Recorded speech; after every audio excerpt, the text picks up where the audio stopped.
پېښور کې خو زه افغانی یم اول خو دا خبره کوم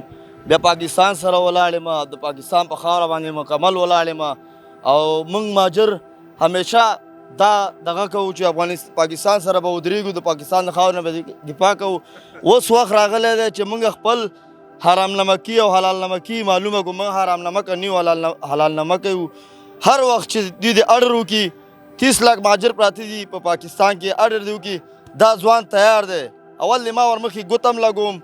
سر نم تیریم چې زما حرام نمکي حلال نمکي ورته معلومه شي زه حلال نمک یم شکر دی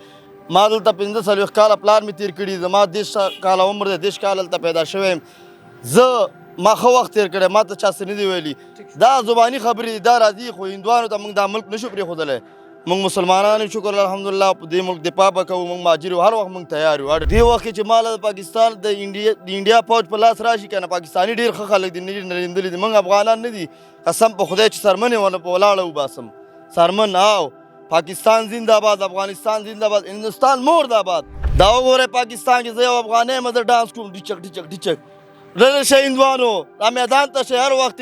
دا ځوانان به اول ځان راسینه نیسي دا ځوانان پاکستان زموږ رونه دي دا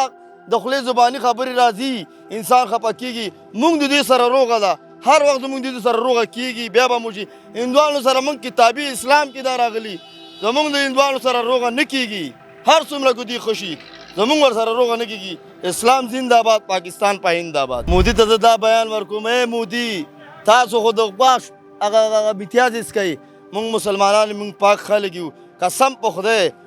معمولی غلط حرکت وکړي معمولی غلط حرکت د ټولو سیډونو نه پاکستان کې تاسو خراب هم کوي که نه دا دې 40 ملکونه نور مسلمانانو شته خو قسم په خدای چې دا انډیا من ختمه کړل هندوانو نسل به ختم شي هندو به په یو ځای کې پاتې نه شي هندوان به درته ختم کړو مکمل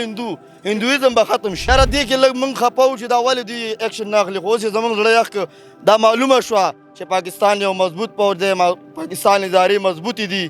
بالکل داسې جواب یې ورته ورکړو هلته انډیا کې ډېر ماتم دی ډېر خلک خفه دي خو دا یې دغه ماشومانو د هغوی خو بېګناه ماشومانو باندې حمله وکړه بېګناه ماشومان خو دوی چې کومه حمله وکړه هغه ایر ډیفینس او هغه علاقې ویشتې د پوځیانو تنصیبات یې تباه او برباد کړل اوس جاړي موږ دا فریاد د هغوی ګورو جاړئ ما تاسو حمله کړې ده غلط حرکت هم کړی ډېر صبر نه باوجود موږ تاسو څه نه ویلې خو اوس ستاسو تباهي علامې ښکاري تاسو تباه کېږئ انشاءالله